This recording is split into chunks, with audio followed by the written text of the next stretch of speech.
Welcome back, gamers. Kentucky Esports Weekly has returned with another cornucopia of fresh esports and industry news, plus a bit of humor to keep you smiling. I'm your host, Nathan Stevens, and we've got a lot to get to today. We have a bit of news, a 5-minute history lesson on Halo, which I think you'll like, a wild interview with John McAfee, and much, much more. We think you'll love it. At least we hope you do. So, starting things off, we have the ever-reliable quick hitters.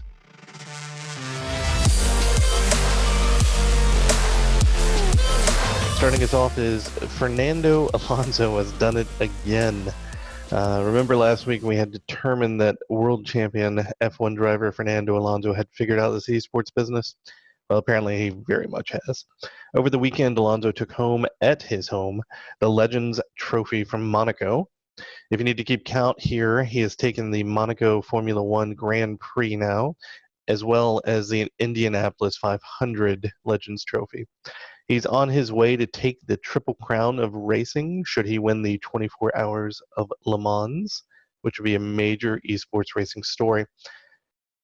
See, it started out so darn poorly, and he was trying to find his ground and just get used to the equipment. It looks like everything has really come together.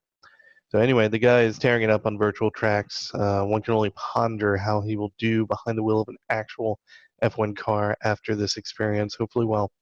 So we'll definitely be following this one closely. 100 Thieves announces its esports presence with Valorant. The esports team, 100 Thieves, announced its arrival to Valorant Esports, a title by Riot Games. You know, those folks that brought out League of Legends way back in 2009.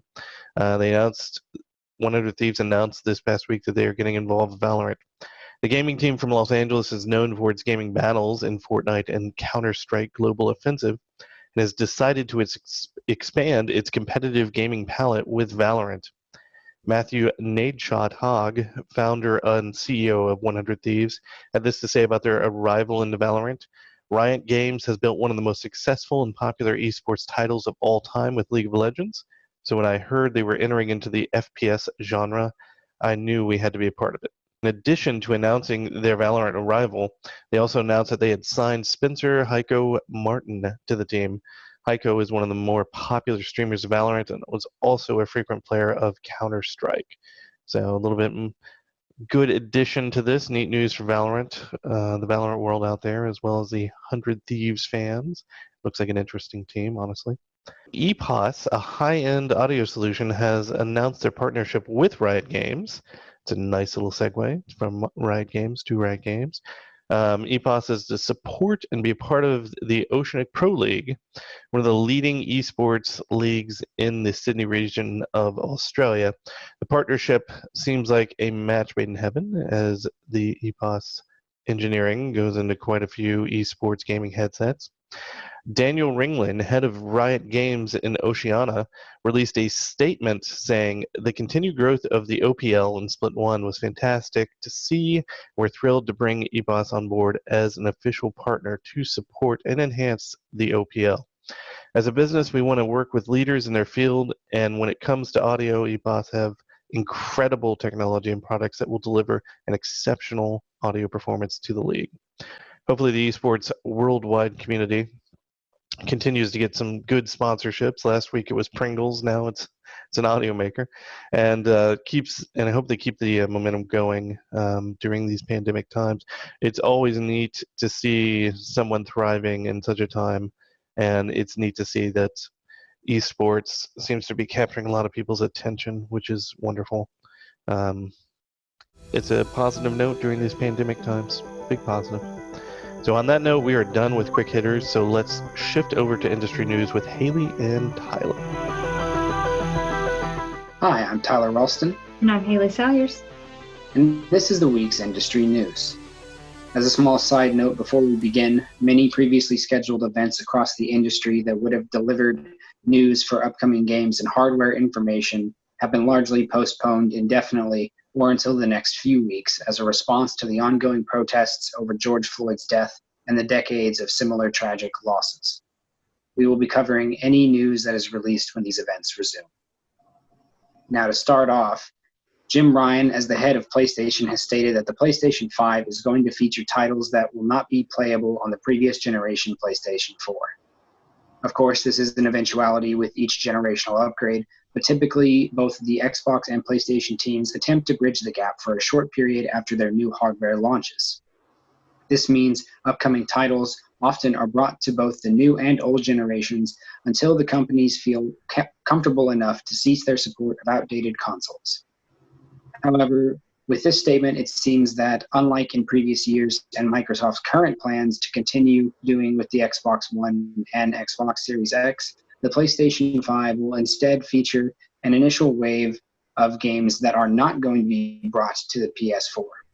A bold strategy, but the PS4 featured many exclusives such as Bloodborne or God of War and plenty of others. The PS5 appears to be setting its sights on similar console-pushing successes in The Last of Us Part 2 and Ghost of Tsushima. What remains for the PlayStation team is to prove that the PS5's technical power is great enough to bring people to the next gen fast enough to offset this decision. For those that do upgrade, the PS5 is said to have backwards compatibility, so most of their library from the previous generation will be playable on the new hardware. And speaking of old games on new hardware, Clubhouse Games 51 Worldwide Classics is now available for the Nintendo Switch, and as the name implies, it offers 51 different games. The package includes a variety of board, strategy, card, puzzle, sports, and music-based games. These include checkers, chess, solitaire, bowling, mancala, toy baseball, air hockey, team tanks, and many, many more. 43 more to be exact. Each individual game is immediately available upon purchase and offers a brief tutorial. Clubhouse Games is designed to take advantage of the Nintendo Switch's structure, meaning that some games will require the use of touchscreen, while others require simple button pushes. Games like darts require players to hold the Joy-Con controllers like actual darts as they play. Some players have commented that the name Clubhouse Games 51 Worldwide Classics is a bit boring, but they do appreciate the chance to revisit some of their favorite games. Clubhouse Games is available now. On June 5th, EA released the remastered collection of Command & Conquer, featuring the two titles Tiberian Dawn and Red Alert. This new coat of paint for the classic RTS game features a 4K resolution increase to provide much more refined visuals, upscaled versions of the original full-motion videos used for each cutscene, improved UI, all the expansions to both of the original titles, 100 and more campaign missions, a recreation of their old multiplayer modes, and new music for the soundtrack. The remaster will, of course, feature the ability to swap between the legacy graphics and the renewed graphics in real time, and the game's source code will be released to the public post-launch to allow for modding support. The team behind this remaster has stated that they are not adjusting gameplay aspects, as much of the original is very tightly designed around the original balancing of the game. Command & Conquer Remastered Collection is now available for PC on Steam and Origin. On June 3rd, Frontier Development released a trailer for the second paid expansion of Elite Dangerous.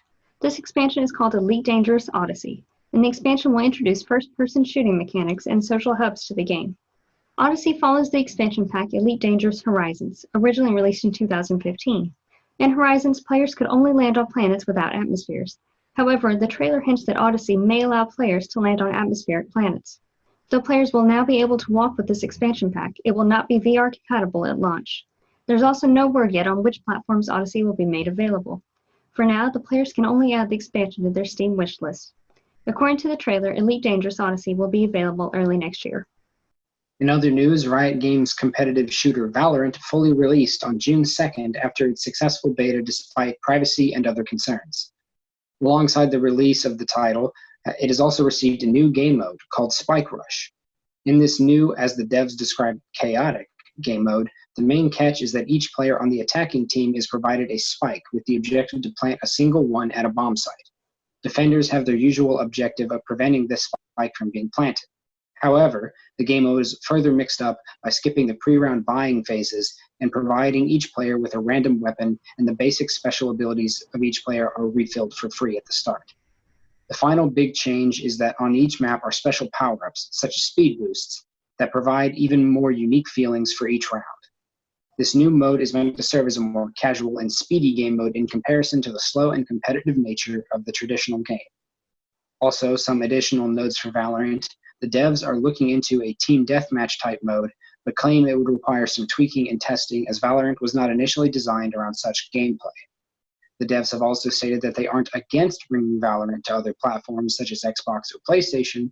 However, they want to be certain that they can properly translate their desired aesthetic and gameplay flow between these different platforms in order to maintain Valorant's identity and not sacrifice quality. And finally, let's talk about Destiny 2's first Fortnite-style live event. For months, Bungie Studios teased fans with clues and references to an event involving the supercomputer Rasputin and the powerful ship the Almighty. After a number of public player participant events and promises from Bungie, fans had high expectations. The event finally took place on June 6th, though nothing appeared to be happening at this late a time. Players finally began to see lasers in the sky moving slowly towards the Almighty, and after nearly 90 minutes, the Almighty appeared to explode and debris came crashing towards the players on Earth. The remains of the ship now appear to be a permanent fixture in the game, and players are rewarded with an emblem if they explore the debris. Bungie faced mixed criticism for the live event, with many players feeling that the crash took too long and didn't quite meet expectations. However, the live event may have been the first test run for the company. Players will have to wait to see what else is in store for the Destiny 2 world. And that's all for the industry news. Back to you, Nathan. Thank you as always, Hailey and Tyler. Continuing with industry-related material, Elias, Conwell, and his video game researchers are back with another 5-minute history lesson for us. This time, it's the ever-powerful, ever-expected, ever-loved Halo.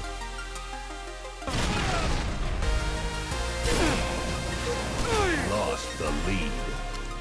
Welcome, ladies and gents, to History in 5 Minutes.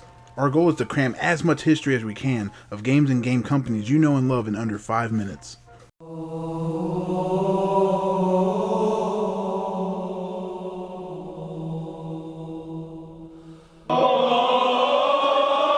If you recognize that sound, then you know that our topic today is Halo, a game that changed a generation. The games of the main Halo trilogy were developed by Bungie and are first-person shooters in which the player experienced most of the action from a protagonist named Master Chief and his perspective on the world. The first title in the series is Halo Combat Evolved, which was released on Xbox on November 15, 2001. The game was initially intended to be released for Windows and Mac OS until Microsoft purchased Bungie in 2000. This led to the game becoming an Xbox launch title and delaying any release for personal computers for 2 years. Halo Combat Evolved introduced many gameplay and plot themes common to the whole trilogy. Players battled various aliens on foot and in vehicles to complete objectives, all while attempting to uncover the secrets of the mysterious Halo. One concept introduced in Halo Combat Evolved is limiting the number of weapons players could carry to 2, forcing them to carefully select their preferred arrangement. Players fight with ranged and melee attacks, as well as a limited number of grenades. Bungie refers to the weapons grenade melee format as the Golden Triangle of Halo, which has remained fundamentally unchanged throughout the trilogy.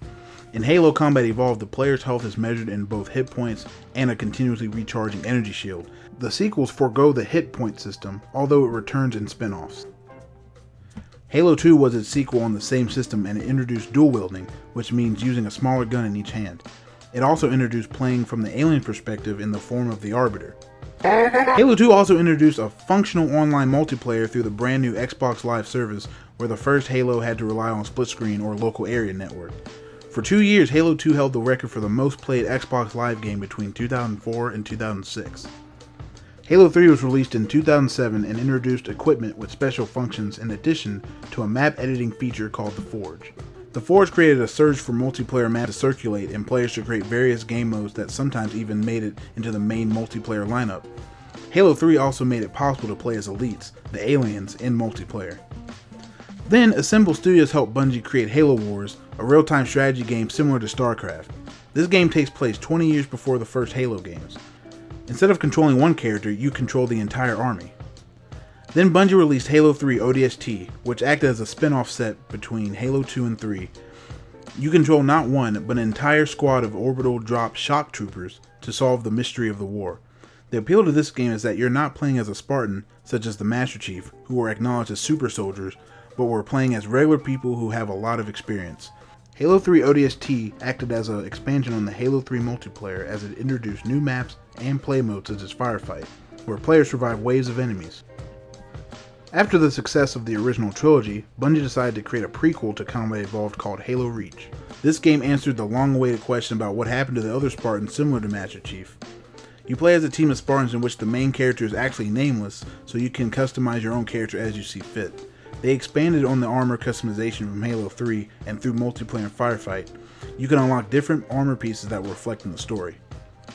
Halo Reach became the largest Halo game to date, and was a nice send-off since Bungie was going to separate from Microsoft in pursuit of new projects such as Destiny. Following Bungie's split from Microsoft, 343 Industries, a studio established by Microsoft in 2009 and named after one of their AI characters, took the helm of the Halo franchise. 343 had already co-developed the Halo Legends animated series and had overseen production of Halo Reach and 2011's Halo Combat Evolved Anniversary. The next game in the series, Halo 4, was announced at E3 2011 as the first entry in what would be now known as the Reclaimer Trilogy. 343 wanted to keep the integrity of the Halo series, but also make it brand new and fresh for new players. They also gave Halo a fresh coat of paint with better visuals and weapon designs without getting rid of too much of the classics. In a new addition to the series, a story-driven multiplayer campaign titled Spartan Ops were released over the weeks following Halo 4's release, telling what happened after the end of the main game. Halo 5 Guardians was released for the Xbox One on October 27, 2015. The game takes place across many worlds, mainly the Elite homeworld, and revolves around Spartan Locke's hunt for Master Chief after he went missing after Halo 4. Halo Wars 2 was also released, which takes place between Halo 4 and 5. It follows the same crew from the first Halo Wars as they figure out what happened in all the Halo games since they were lost in space for all those years. The third part of the Reclaimer saga, Halo Infinite, was announced during E3 2018. The game will shift its focus back to Master Chief after the events of Halo 5. Halo has changed many lives and media as we know it. It had a great story and inspired many others to tell their own stories through fan-made videos such as the comedy Red vs. Blue from Rooster Teeth. And of course, Halo has been competitive since the beginning and spawned many tournaments and esports for those who wanted to take it to the next level. Halo has even appeared in other games such as Dead or Alive and Killer Instinct. There's even an arcade shooter found in places such as Dave & Buster's. If you want to get into Halo, make sure you get the Master Chief Collection for Xbox and recently released PC version, which has all the main games included. But that's all from me. Now go out there and finish the fight. Hoorah! What could have been Macintosh faithful. Thank you very much, Elias, for that wonderful 5-minute history lesson on Halo. Pretty cool. So shifting focus, Ben Branscum usually brings us gaming-related interviews that are impactful as they are insightful. This week, though, Ben has taken a non-gaming detour and brought us one of the more fascinating interviews that we've had and seen on this show before. So here is Ben Branscum talking with John McAfee. Hey everyone, hope you're doing well. Today I'm with someone who you probably have had his software on your machine, John McAfee. John, how are you doing today? I'm doing great. Thank you, Benjamin, for having me on. Oh, thanks. It's a pleasure to have you on. So most of people watching probably know who you are, but for those that don't, give us a little bit of background about who you are, what you're about, and how you ended up in computer security software. Well, I'm a programmer, and ended up in security software by accident. My first job out of college was with General Electric. 1969, learning operating system software. My second job was with NASA, and that's where computer security first came into my awareness. And I've been in computer security ever since. Nice. That's awesome. So how did you end up making McAfee software or security systems? Basically, was it a branch off of your time at NASA, or did you just kind of decide one day that you were going to leave NASA? No, that happened. NASA was back in 1971. Like all great businesses, I think it was simply luck.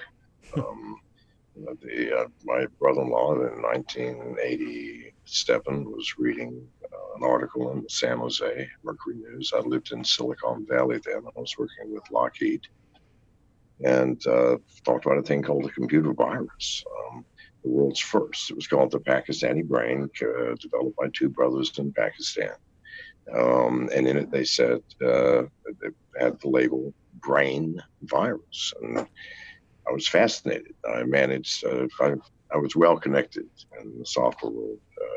By then, I got a copy from a friend at Stanford University, took it apart, was fascinated how it worked. It was the world's first true artificial intelligence. I mean, what is a virus? It's something that tries to hide, tries to survive, and then tries to replicate. And that's what computer viruses do. I was fascinated, but as I was studying it, I realized how simple it would be to locate it and remove it. So I wrote a little program. I put it up on my bulletin board system. This is well before the internet came around. And I had the largest bulletin board system in Silicon Valley at that time, called Homebase.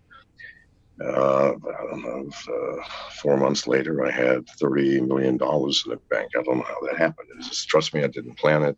I wrote the program, put it up, and forgot about it. The rest is history. Wow, that's amazing. Can I ask about what time that happened altogether? Or? Well, it started in 1987, 1988.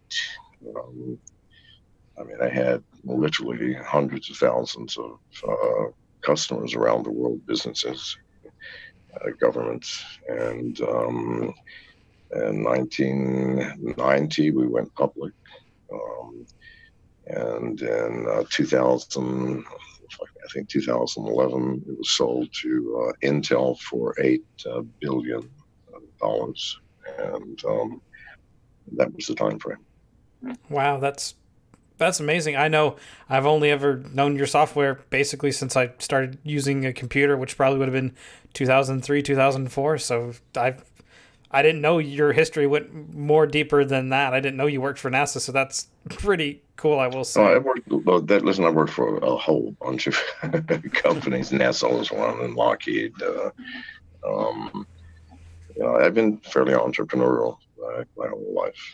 Nice. That's awesome to hear. Still am. Nice. So I want to talk about recently in the gaming world, a game called Valorant came out. It's kind of blown up. It's a really big deal.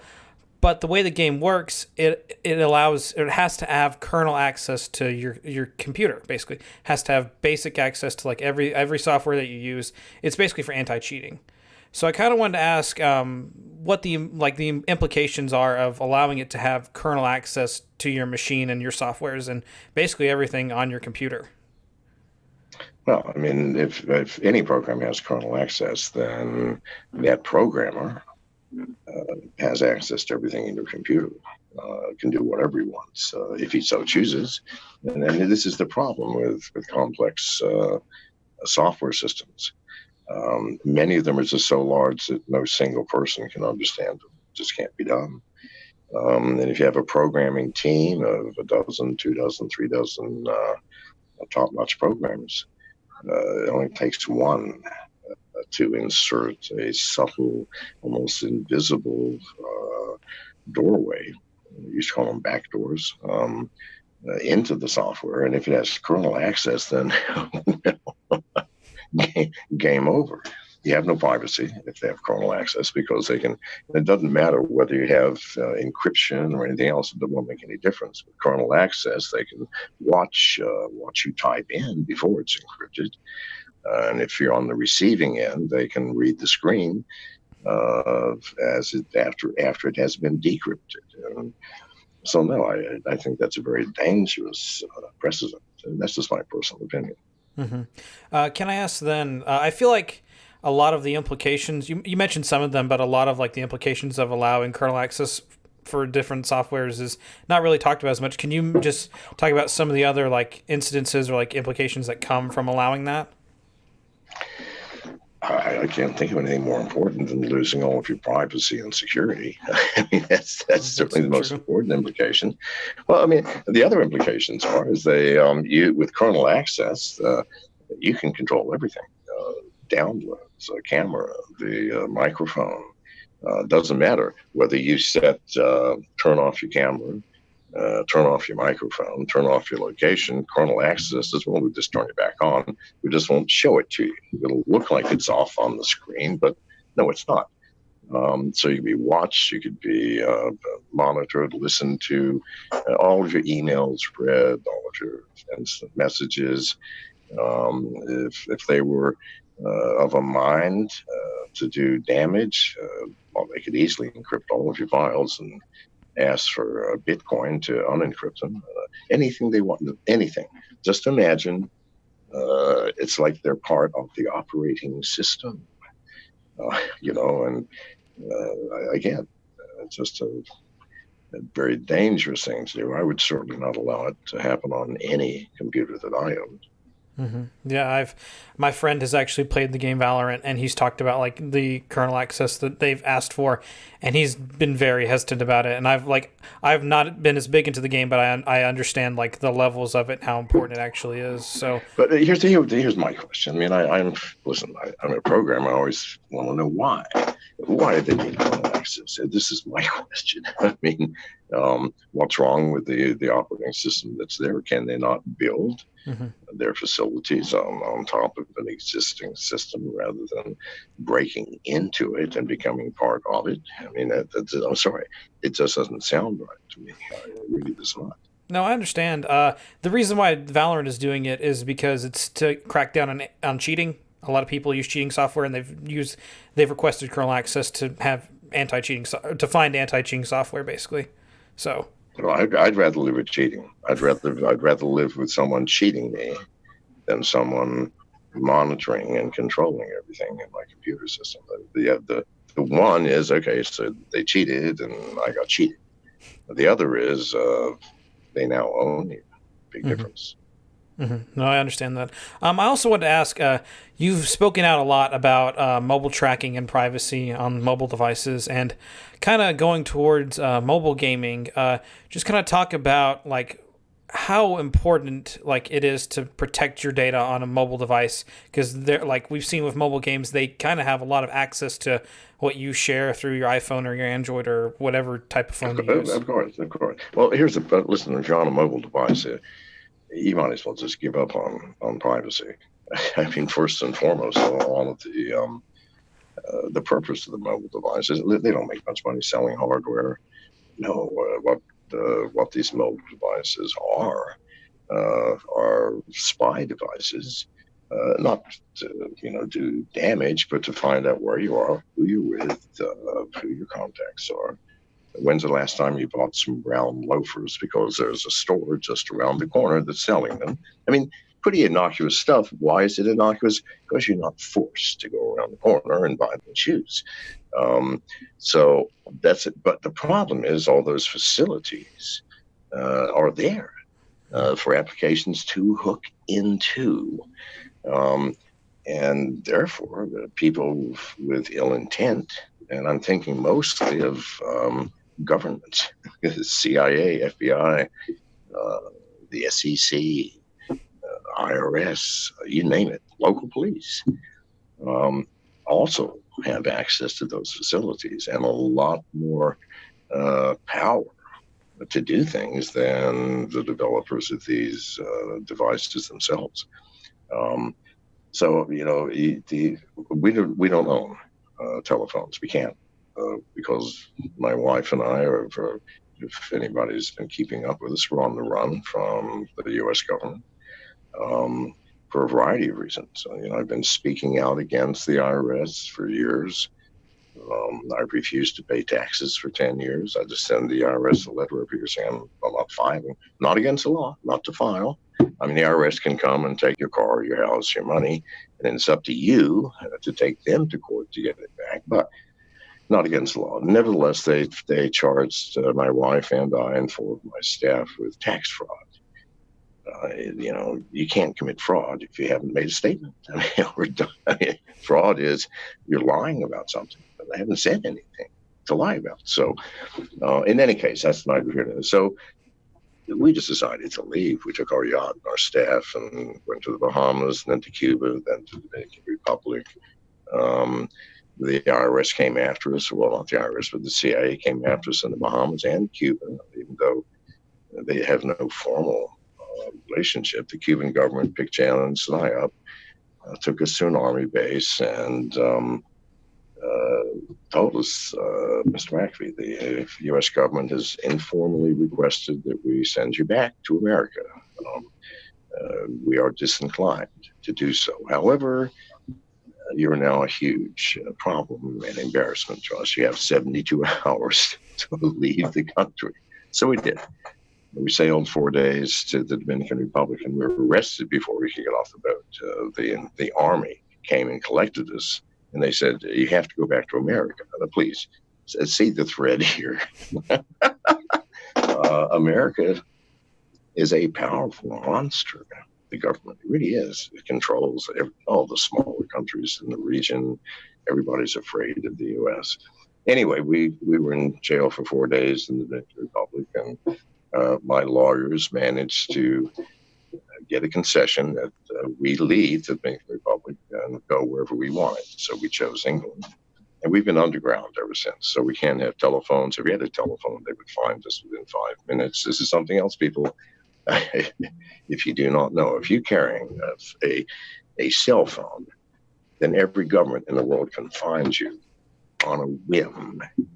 All they need to know is your phone number, and that is attached to you somehow. Even if you have a friend to buy it for you, they can track the people you call, and by doing the analysis of this network of calls, they can say, that's Benjamin, pick his up. So we don't have phones. They have no privacy.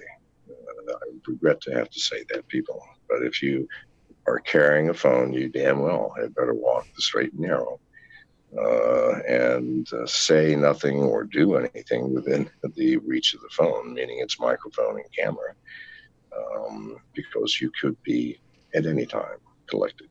Mm-hmm. Yeah, that's something that just in the time I've been in college and learned more about cell phones and just the tracking that we've talked about in a couple of communications classes on how they have access to just basically everything you do. So that's something that oh, absolutely. Governments, you can't run from governments anymore. And our communication now over the internet, I know is being monitored and watched, but I could care less. I'm not saying anything or doing anything illegal.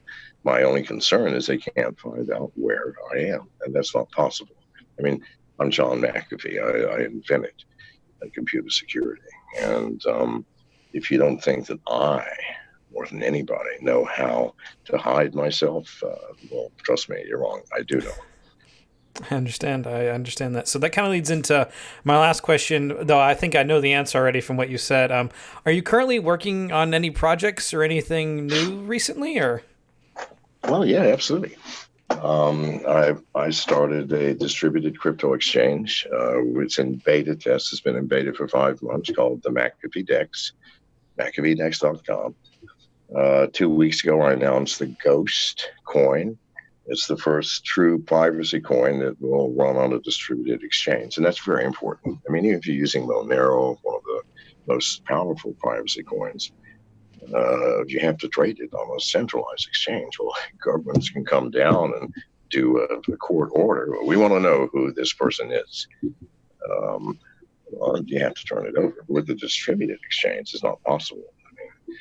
And I am coming out with, this is only the second time I've even mentioned it publicly, and that is coming out with the Ghost phone. Now, it's not a hard phone. It's, if you're familiar with the newer software SIM capabilities of like the S20, the Samsung Flex, the Samsung Flip phone, and then a few others. These newer phones have this capability of you can scan the little barcode, and suddenly you have a software SIM that can only be used for data. You can't use it for voice. What I've done is I've been working with an Eastern European country, a large one, to provide the most secure virtual private network in the world, where you can download our little SIM card. It's software. It's not even nothing. You can just download it, run it, and you get, depending on where you are, a gigabyte of data. If you're in Europe, it's about $5 per gigabyte. If you're in America, it's going to be about 10. We just have to pay what the local services require. But using that, they cannot ever find you. Impossible. So you can turn your cell phone on, provided you don't have a hard SIM card in it. And really, do you need to make calls anymore? People, Jesus God, I'm talking to you over Zoom. I talked to someone over Skype just half an hour ago. I mean, I think if one thing we've learned from coronavirus, or one thing we have learned, is that you can communicate just as easily from home, seeing and watching and speaking to someone as if you're right there. So I think the whole concept of making a voice call to someone is going to disappear over. I don't think they thought this thing through. But with the software sim and the way that I've arranged it, you can remain totally private in terms of your location. And is that not the most important thing? Because it's your location everybody wants to track, is it not? Mm-hmm. So that's coming out in 2 months. I mean, I'm always busy. Nice. Well, I'm glad to see you're still keeping busy even with everything going on. So, but John, I know you're a very busy man, so I'll let you go. But thank you so much for doing this. It really is a pleasure. You're very welcome, Benjamin. I've enjoyed it. Thank you, sir. I hope I've helped. And you kids out there that are allowing kernel access to any program, I don't care whether that's pornography or games or a direct channel to God, I would simply advise against it. Thank you. All right, thank you so much. Such a unique interview opportunity. We'd like to thank John and his wife for allowing us to give them a chat, and also thank you, Ben, for a wonderful interview. So, coming back to gaming, we have Nick Hughes and his opinionated group of valiant video game vigilantes. Take it away, y'all. What's up? No intro, lots of content to talk about, so we're just going to talk about it. You know who we are. Yep. So the gaming news has been kind of slow the past week, and that's fine because there are other things going on. Mhm. In that same light, people like entities like Sony, like PlayStation, Steam, I think EA, I'm sure others too, were all supposed to have conferences of sorts, like reveals, gaming, etc. And they made the decision to postpone those just because there are more important voices that need to be heard right now, and they don't want to overshadow that, which I thought was pretty cool. Mhm. So those will come at some point. But in that same thought, one thing that did happen this week that's really, really cool is there is a gaming bundle available for anyone who wants to buy it on itch.io. It's $5 minimum, but you can donate as much as you want. You get everything for $5, but like I said, you can donate as much as you want. It comes with 740, I think more than 740 games, plus that's video games and tabletop game starters. And it is the bundle for racial justice and equality. And all of it goes to a split between the NAACP Legal Defense and Educational Fund and the Community Bail Fund, which is pretty cool. It's got some really cool games on there, like some well-known games, also a lot of games that you've probably never heard of in your entire life, but they're really cool. And you should check it out because I think it'd be dumb to not snag that deal while also giving all that money to a good cause. Yeah, there's got to be at least one game in there that justifies $5 by itself, so it's kind of. I mean, if you want just a few, there's Desktop Gooses on it. Have you ever heard of Desktop Goose, Elias? I have not. It's a goose that lives on your desktop. And So it's basically Goose Game. Yeah. One He'll of the just things show we up can and do grab is your mouse and drag your it. cursor and drag it away. That'd be kind of fun. Jude was talking. I'm pretty sure it did start as a virus, or someone made it as a virus first before they made it like a game you could just have.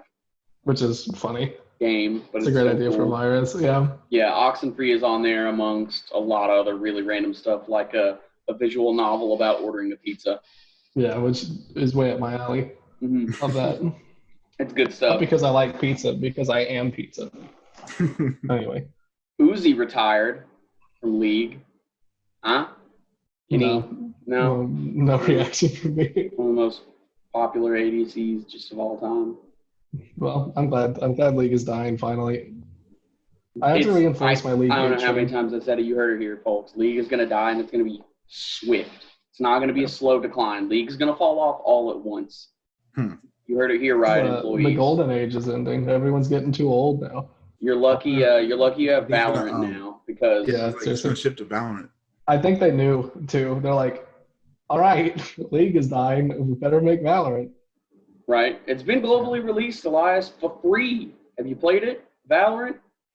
No, not yet. Still, I'm waiting until I get a better PC for it. It's pretty optimized, dude. That thing can run on toasters. For real? It runs I on gotta a try it. toaster. I'm pretty sure Riot employees have said they want to put it on consoles. That's not a hard thing. Well, the exact quote I believe was, if it is even possible, they would want to do it, but it will be not for a while. Yeah. Yeah. Besides, League is going to die and it's going to become League Wild Rift. Oh gosh, the console version, the console mobile version. Yeah, that's where it's heading. That's the future of League. Kind of cringe, Riot. It is pretty cringe. Jude, now's the time. It's been out for a little bit. You get to give us your really quick review of tabletop games for Nintendo Switch. Clubhouse games, 51 classics. Did I say tabletop? 1. All right. Yeah. What's your thing with the Everyone HIO? cut the stream. All right. Nathan, shut it down. So I, unfortunately, am not very good at Mancala. So I am still yet to. It still blows my mind more that you never played Mancala. I never played Mancala. I don't know of any child in America who didn't play Mancala. Me, apparently, but it's great. I really love it. I've been playing a lot of air hockey, a lot of solitaire, a lot of mahjong solitaire. I've been trying to teach myself Reichi mahjong because I was like, have wanted to learn how to play actual mahjong, but I realize now that my brain is tiny and it's impossible. Is it hard? It seems like difficult. Literally, the rules are. Everyone always says, well, it's kind of like I don't know exactly what country it's from, so I'm just gonna use Asian, but like an Asian kind of equivalent to poker, at least like Texas Hold'em poker. And I understand. See, that's not at all what I thought it was. Well, because you have a set of tiles and you're trying to make a hand out of it. So in that sense, like it's the same thing. Yeah. Like, you want runs of certain numbers. You want like every single like tile you have to be in certain the same combinations suit. beat others. Yeah, stuff like that. But there's so many just like really complicated rules about it that I just don't get. And like it comes with a tutorial and everything. And I did the tutorial, but it wasn't very long, and I still don't have any idea how the game works. But anyway, point is, Probably like so many metas and stuff. dude, if you're good at mahjong, I feel like the skill cap is so much higher than poker's. Like the statistics required for mahjong that you have to process seems so much more complicated. And it seems like a great game, but I just am not smart enough. But $40, and I haven't even played every single game yet, and then I just keep coming back to a few games time and time again, and I'm really enjoying them. Air hockey's really good. Bowling and darts are really good. Whatever. Just a good How much is it again? What's the price point? $40. Do you recommend it? Yeah, oh yeah, hands down. It's so good. Like even if you don't play every game, Is it good for local multiplayer as well? If you have multiple switches in one household, it's better. Like you can't play Uno or Last Card. You can't play Texas Hold'em on the same console, stuff like that. Like there's not a hot seat option, which I don't like. Right. But how's air hockey local multiplayer? Good. I love it. Air hockey's good with bots. Air hockey's good with local multiplayer. Air hockey's probably good online as long as the person has good connection. Nice.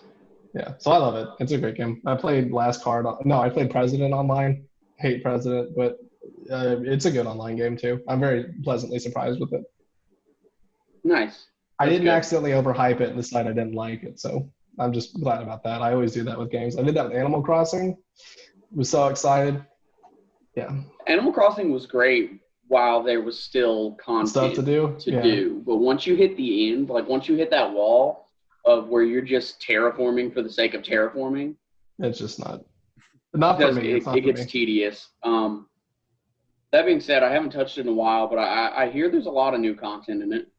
But like, well, it's they added like the marriage seasonal event stuff. Yeah, there's the marriage update. Like Summer Solstice, I think, is going on currently. But that's beside. Elias, do you have anything you want to talk about? Yeah, I just wanted to bring up like, hopefully we do get some cool game announcements here soon. I hope so. But what they did do this weekend was they streamed a Black Voices in Gaming, which was actually interesting because it showed a lot of Black developers and indie developers, or even like AAA people that worked on games, and they were just talking about different projects and stuff. And I don't know, it was just interesting to me. It made me think about, and this is just one of the things I wanted to say. It's just like, I don't want anyone, like especially Black people, to feel like they can't do what they like doing, or be afraid to do stuff that they like doing. Because this stuff I like. I like video games. I like gaming. And it was really interesting to see people that had a passion for it, and they're encouraging other people to continue doing their passion despite things that are going on in the world. And so I thought that was like really heartfelt. Yeah, that's tight. That was on Twitch? Yeah. So I'm assuming you can find the VOD somewhere for that too. Yeah, it's on YouTube too. Yeah. That's what I figured. That's tight. People should watch that. And on that note, I think we are out of time. So it's been a good panel. Y'all stay safe out there. And if you want to donate, then you just, I don't know, are a gamer. The bundle for racial justice and equality is a really good one because you can donate as much as you want. You get games. They go to known, legitimate, and good funds. So that's tight. Peace out, y'all. Yep. I will see you all next week. Yeah. All right. Do an awkward sign off, guys. See ya. Bye. And welcome back. That was an awesome segment by the boys. So glad to see they're still lively. With that banter there, let's bring in Alex Cutadean. We are going to do our trivia, and yes, we're on the same page this time. It is trivia. Next week we'll do unpopular opinions, and we'll rotate just to entertain y'all. So, do you want to go first? Sure. Okay, this one takes us back a little bit. So the question is, in October 2003, Axel Gembe leaked the source code for what highly anticipated game? Oh my lord. I'm assuming this is a PC game, right? It is a PC game. Was it ever on any other consoles? That's a good question. I do not know if it ever... I feel like it should be on other consoles, but it was primarily a PC title. Oh. It's not in the Elder Scrolls family, is it? It is not. Wow. Is it? Let's see. Is it WoW? It's not World of Warcraft. I'm curious if chat. I'm glancing over at chat. I don't see anybody chiming in. So it's 2003. This game was some people attributed the delay of this game's release to the source code being leaked. Oh, we've got one correct answer. Half-Life 2. Half-Life 2. So Axel claimed to be a huge fan of the game, and so he wanted to. This game was like delayed, and so he wanted to get a look into what was going on. He actually found a vulnerability in the subnet of Valve's network that was a company that was run by Gabe Newell's brother. And so he was able to use a vulnerability to actually gain access to the Valve network. And the game after that was heavily retooled. There's actually a big plan between Gabe and the FBI to try and get Axel to come to the United States. He ended up being picked up in Germany, and the Germans gave him probation, which actually probably saved him from going to prison, because the United States does not, with our Computer Fraud and Abuse Act, the United States doesn't play around when it comes to hacking. So yeah, look up that story. It's pretty exciting, and it's pretty interesting. Little interesting tale there. I don't remember that happening, but it wasn't covering PCs at that time. But I'll check it out. I will see that. I've been reading a whole bunch of stories off the show this week, so this will just be another one. So, all right. Who invented the point-and-click genre? The point-and-click genre. Genre. So the gaming genre, not the entire not the genre. Device. The point-and-click genre. I actually can't. Is it the guy who invented the mouse? No. Okay. I don't believe it was him. I don't think Xerox had anything to do with anything regarding it. Is this a It's a gaming Sierra? company, though. Close. It's very not. close. So I would. Yeah, Sierra would have been my guess. Yes, they definitely benefited off the PC and definitely the point-and-click genre. That would go to Lucasfilm Games / LucasArts. So they dug into that really, really hard with the likes of Maniac Mansion and showed that it could work. Ron Gilbert and his crew certainly knew how to. They were interested in making a game that worked like the opposite of Zork, where in Zork you have to guess what the programmer is thinking. In a game like Maniac Mansion, you get to pinpoint and click different options it's completely user driven. So it was an interesting concept, but yeah, Gilbert really didn't like Zork and how it worked. He thought it was very unuser friendly, which he wasn't wrong. Hey, cat. Sorry. Yeah, those especially RPGs from the 90s, there was it seemed like there was a time, especially in PC gaming, where that was like the main genre in PC gaming, like your King's Quest and Gabriel Knight. So the Gabriel Knight has like the best soundtrack, and I remember playing that. There's a game called I think it was called Silpede. It was like H.R. Geiger. So yeah, I have a lot of memories of those point-and-click RPGs from the 90s for sure. Those were some good times. They did some really good work on that. King's Quest was just such a huge thing for a lot of people. So it took the genre really far. Space Quest as well, as our audience is pinpointing out. But anyway. Yep. Oh yeah. If anybody Google Gabriel Knight theme song, it is one of the best songs in all of gaming history. It's pretty amazing. Such a cool title for a name of a game too, and I think it has some really fancy artwork as well, if I can remember right. Anyway. Okay, question 2. What is the game ported to the most platforms? So official ports. What game is on the most platforms? Like of all time? Of all time. Of all time of the information I could find out there. Now, there's these lists. I don't know how exact the lists are that I have, but the difference was so great that one game definitely stood out from the rest, and it kind of surprised me. I thought it might be a different one. You thought it might be Pac-Man, maybe? No, I thought a different one, because they're. I'll just leave it at that. I'll see.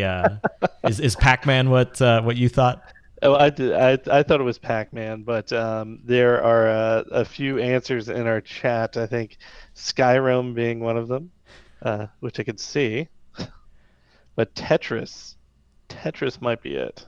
Yeah, it is definitely Tetris. There are at least 65 official ports for Tetris.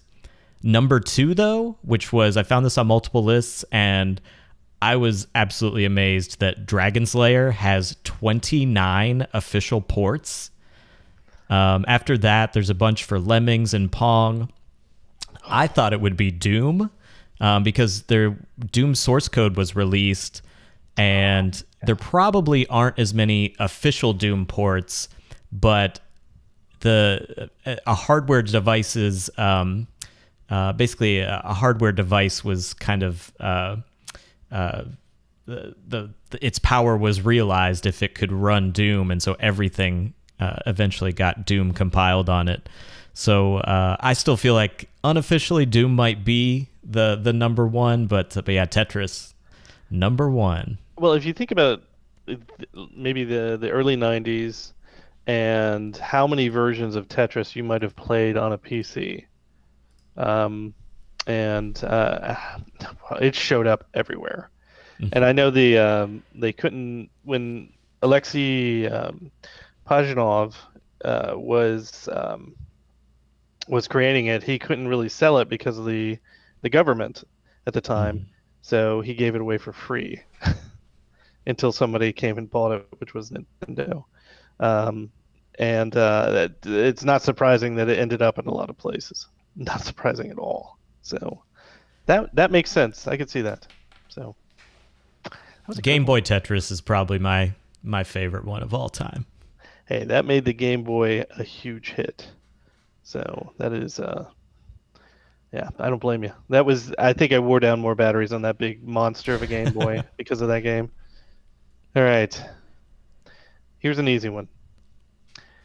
He plays the banjo. He loves bluegrass music. And he saved a company in the 80s from going under in America. Who is he?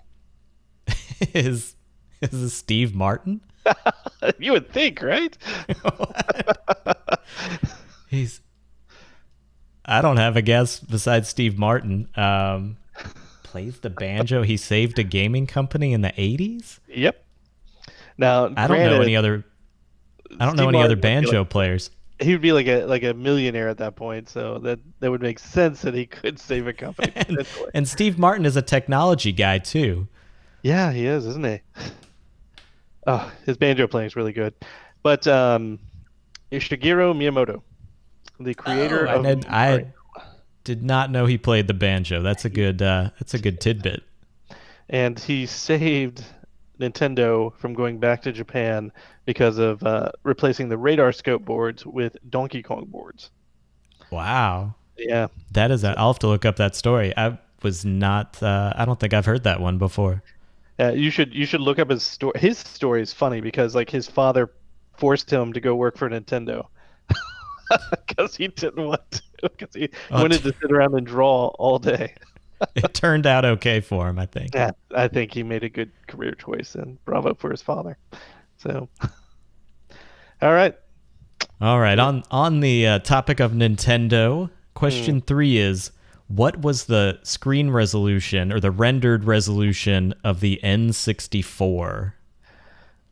Oh, how many pixels by how many pixels did the N64? How many did the N64 render?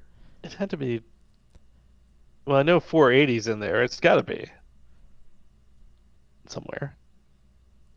I don't know this one. Okay, this one is. Let's see. We'll give Chad a second.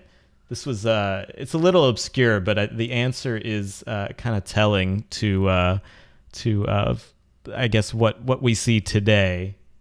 And I have a visual to go along with this one. So 320 by 240 was the rendered resolution for the N64. And so that was effectively half. So I learned a lot about standard definition television production in my time as a telecom student at UK. So standard def screen is technically rendered at about 720 by 480. But standard def screen has rectangular pixels, so the effective resolution 640 by 480. This QVGA is ends up being about a quarter of the total pixels, or half the horizontal, half the vertical. So they just doubled that, and you could get away with a lot more in standard def because your pixels were kind of blended together at that low resolution. And also the way motion handling with interlacing, you could really cover up the fact that you're operating at a lower resolution. But then when we look at the irony of this, when I was the computer I got in 1994 had a monitor that was 1024 by 768, and it was I was still using that same monitor a couple years after the N64 came out, and I was playing 3D games at 1024 by 768, which kind of goes to show you how a good game and optimizing a game for a platform can kind of cover up some of maybe the shortcomings. But then when we look at full HD 1920 by 1080, you get to see the scale of what we've been rendering full HD games for like a decade, and you get to see the scale of what that looks like compared to what the N64 had, and then you bring that all the way out to UHD or 4K gaming. And you can fit about 108. You can fit exactly 108 of screens from what the N64 was rendering on a 4K screen. So a little N64 rendering history there. You could probably put this chart right now in some museum and it'd look beautiful. So what's funny is that isn't it? This is something you can take this for homework. So the Switch pushes out 900p. Did you know that? 900p. Is it 900, not like 960? No, it's 900, straight 900. Huh, because that's not even... I know. I know. Yeah, and I know that a lot of even HD games and even current games, so even games that I've heard this from some developers, games that are coming out on the PS5 and the Xbox Series One, many of them will actually render below that 4K resolution. Something we've kind of seen. So, and you can kind of reference going all the way back to the N64.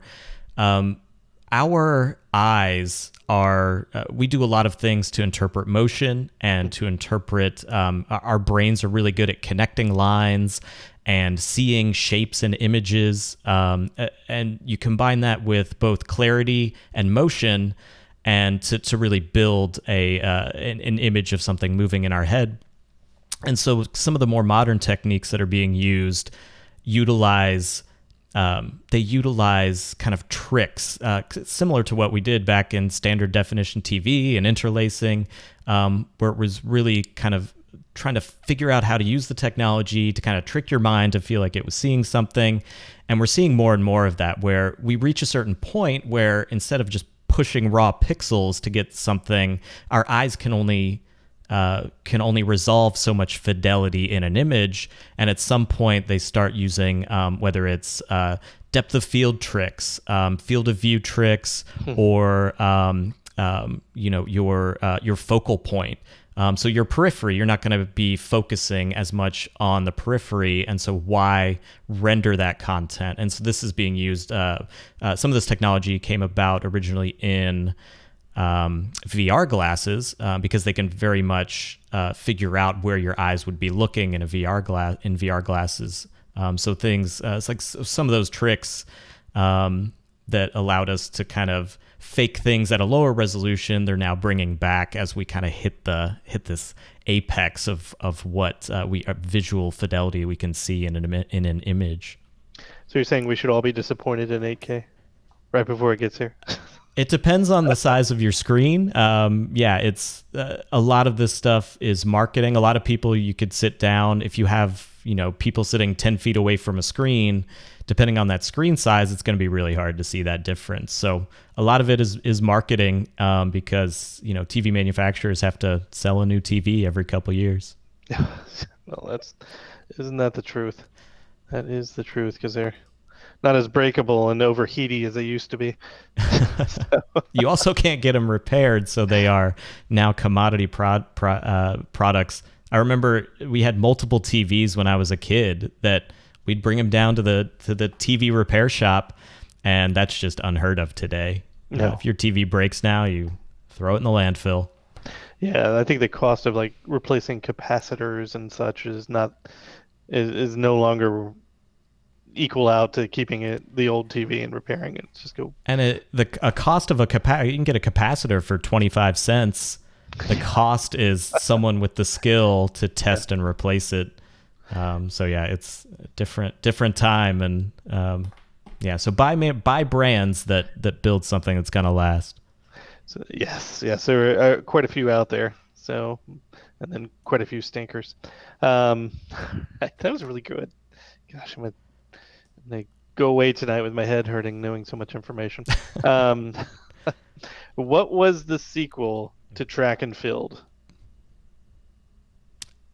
Oh gosh.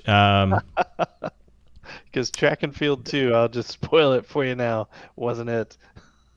Track and Field. So I almost came up with a question like this, and I feel like Track and Field was discontinued, or there was some story behind the Track and Field game. And was it like, gosh, I'm not going to be able to remember it. There was another game that was like Olympic something, and I might be totally off base, but Nintendo initially released a game that was shortly thereafter replaced by a similar game. And I feel like it had something to do with Track and Field, and Track and Field may have been the game that replaced it. Well, Track and Field was made by Konami. It was an arcade game before it was a home console game. Oh, okay. So if that helps a little. Track and Field. I'm not going to come up with this. I just found this on the PlayStation 4 last night. It was so giddy. It is Hyper Sports. I've never even heard of that. It was an arcade game. It was a sequel to Track and Field. So it had swimming. They had a skeet shooting and several other things that they could not put into the original Track and Field game. So there you go. I'll be streaming that at some point in the next 2 weeks because it's such a good game. But yep. So I was thinking of the game Stadium Events, which I think was discontinued and re-released as World Class Track Meet, and it worked with the Nintendo Power Pad. I was getting my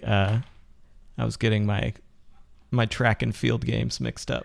Those graphics on that game, the events game you just mentioned, were really nice. I remember that. But yeah, that'll give you a workout. That was a heck of a game. All right. Well. Oh, I've got. Sorry, I was gonna pull up. Do your thing. Pull it up. There we go. Is that that may be Stadium Events?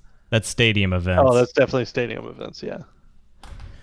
So Hyper Sports use the same characterage there, like bushy-haired, mustache guys, and maybe gave it a little bit more personality than the original, but it's just a lot more games, a little bit more variety of controls, and not as frustrating as the high jump was in the original Track and Field. So devastatingly frustrating. All right, so I've got question 4 for you. Okay. What year was the original Final Fantasy game released? Can I and I actually have there's potentially 2 answers. You can turn around if you get either the Japanese or the US release, I'll give it to you. 1988. Which year? 1988. Oh, very close. It was I don't see anybody in chat, but I'll give them just a second. No guesses. So the Japanese release was 1987, December 1987. So you were just off by a handful of days. And then the US release wasn't until 1990. 1990. Yeah. I've got it somewhere on this shelf. I think I pushed it back in the second part. And it was supposedly going to be Squaresoft's last game. And what was really impressive to me is that they really, Final Fantasy VII, did that come out in 97? I believe it did, yes. So they really started cranking those games out. They were trying to find a good format. I know that it was a heartbreaking breakup between Nintendo and them. Nintendo was very bitter when they wanted to go to the CD route. Yeah, I think Final Fantasy III might be an all-time favorite for a lot of people, though. If you remember that. The Final Fantasy III that we got over here, I think it was 4 over in Japan. There was not a PAL version of Final Fantasy I until 2003. and that came on a PlayStation 1 Final Fantasy Origins game. Oh, gosh. So Europe had to wait a little bit longer, it seems crazy right now with how popular that franchise is. But Europe was always kind of a third thought in the world with video games. Japan used to be the first. We were the second, and Europe was always the third. So them getting it kind of in a delayed fashion is not shocking. Well, they had the Amiga, right? They did. They did. That's all you need. That's great graphics chip inside of it. Sound chip was fantastic. Golly, I remember seeing one of those in motion when I was back in the was it the 80s or early 90s? Maybe early 90s, mid 90s. I can't remember. Gorgeous system. So we'll include the Amiga next time. The Amiga CD32 I think gets rated as one of the worst systems of all time. There's a video by the Angry Video Game Nerd where he has to use a paint can to weigh down the CD tray so it will spin. Check that out. Oh my gosh, I will definitely check that out. It's terrible. Okay, so this one's easy. This one's truly easy because I know you know this one. So, the TurboGrafx 16 had a CD add-on. We know that. NEC came out with an all-in-one. What was it called? Oh, the Turbo Duo. Thank you. Yes. Or the what was the version? Because the Japanese version had a different name, right? Was it the? Yeah. So it had the PC Engine in Japan. Yes, it had the PC Engine then. I don't know what they call their system, but the Turbo Duo. My friend had a Turbo Duo, so yeah, all in one, no add-ons required. I think the PC Engine was just called the PC Engine CD. Nice. Yeah. There's so many. Yeah, you were telling me you got a turbo. You've got a Turbo Mini coming. Yes. And I'm very excited about it. So yeah, that had such for the time period it was released. That had some of the best looking games of any system. Even on the. Oh, go ahead. Sorry. Oh, because the original TurboGrafx wasn't it actually 8-bit? It was. It had like the graphics processor actually was the thing that made it look good, but internally it was an 8-bit system at the core of it. But did you? I always wanted to play It Came from the Desert on the Turbo CD, and I don't know why. It's still one of those. I hope they come out with it again at some point. But yeah, I've never played that one. A full motion video, like 50s horror film about giant ants. I'll have to look into that. All right. Okay, question 5. Which game franchise has the... Okay, so this is going to be which game franchise has the second most theatrical movies. So I thought it was pretty obvious. Number 1, Resident Evil, has 6 movies. But which game franchise has the second most U.S. theatrical releases? Oh, it'd be like James Bond, wouldn't it? Well, James Bond was a video game after it was a movie. These are games. These are movies based on games. Okay, so movies based on games. Well, it's definitely not Mario. It's a terrible film. I should have. No. Movies based on game. Mortal Kombat. It had to be like Mortal Kombat, right? Oh, close. Mortal Kombat is in like a 10-way tie for third. Oh my gosh. There's 2. I'm pretty sure there's only 2 Mortal Kombat movies. There is a third one in development, though. Oh, that's it. I hope it's as good as like Michael Jai White wants it to be. So there's that. Chat actually did get it. Chat's throwing out some Street Fighter. Is Street Fighter it? It's not Street Fighter. Are you? Any more guesses? No, I don't. I see the chat now. I feel like I'm cheating. Is it Tomb Raider? Tomb Raider.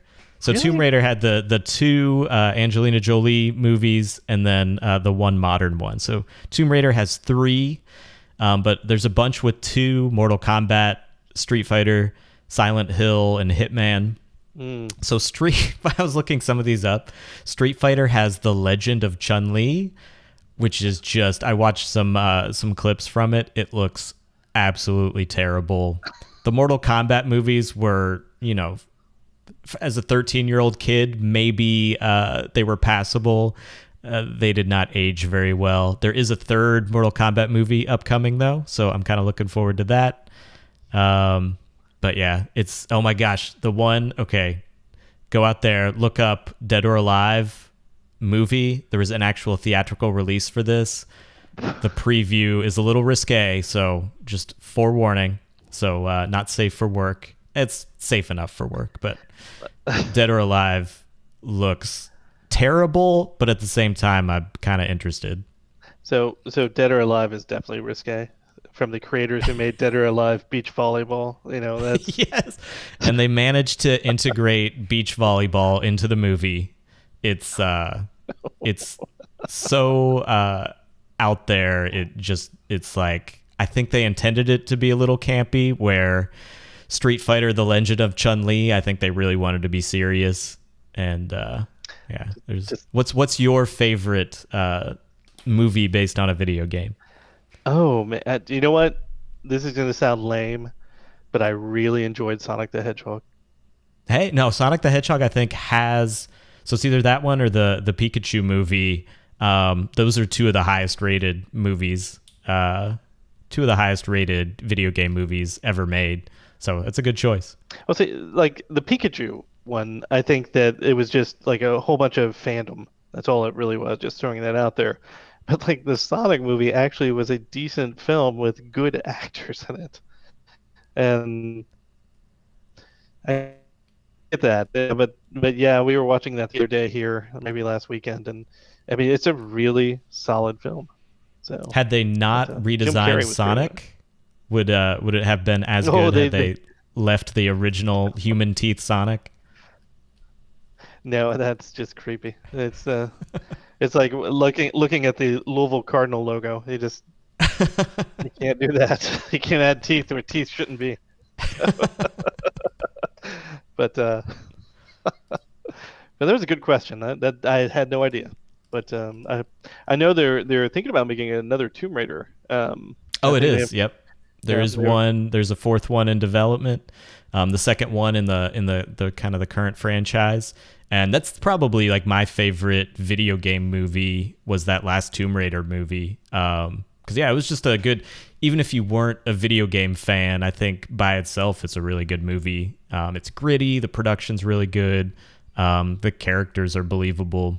So many of these video game movies get sensationalized and they try to like push them beyond what they're able to be in cinema.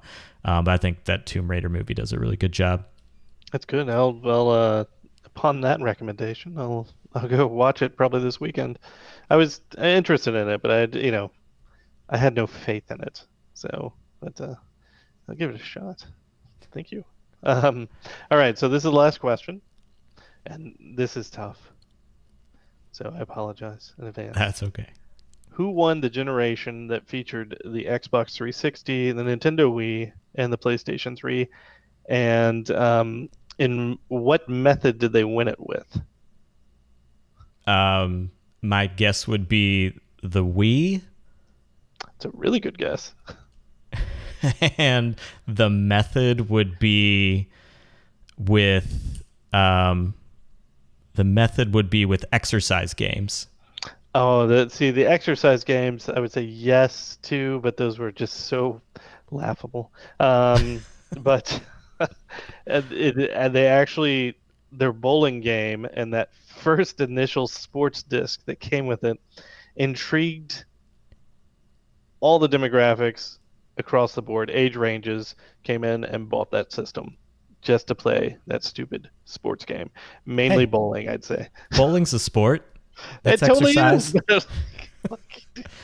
You don't buy a system for bowling. Just don't. But they did. So, grandmothers, uncles, aunts, people who were traditionally not gamers, especially in Nintendo's age range, came in and snagged that system and enjoyed it. And they drove up they gave Nintendo a lot of money.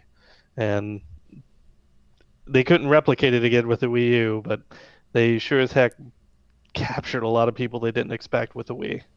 So yeah, the Wii U was a strange system, but yeah, Nintendo's good, and they've done this with the Switch. Didn't so much do it with the GameCube, but the Nintendo's been really good at making their games accessible to a wide audience over the years, and yeah, just kind of that whole everything with the Wii, and they kind of reinvented that some with the Switch as well. Just has a very broad demographic and kind of has these nuances that are really like fun to play. You know, like your PlayStation and your Xbox is for serious gamers, and you get a serious controller. And then Nintendo's like, oh, we're going to reinvent the controller, and you can use it to fish with. God bless them. They're such an interesting company some days, infuriating some other days. But anyway, well, that's awesome. Yeah, I'm glad you got that one. That was that's a lot of people don't know that. People assume that the 360 took it, and they took it because of Xbox Live, and they did make quite an impact because of Xbox Live. But yeah, the Nintendo Wii kind of swooped in there for a couple of years and took that generation, and then just kind of died out. So it's yeah. But anyway, thanks for playing the trivia again, and we will do unpopular opinions next week. And All right. it's nice to play this again, so thank you. Thank you. All right, y'all. That is the show for today. If join us next week, we're gonna have more more of a lot of interviews, some history, and we'll be back with questions. So have a wonderful day, and we'll see you next week. See ya.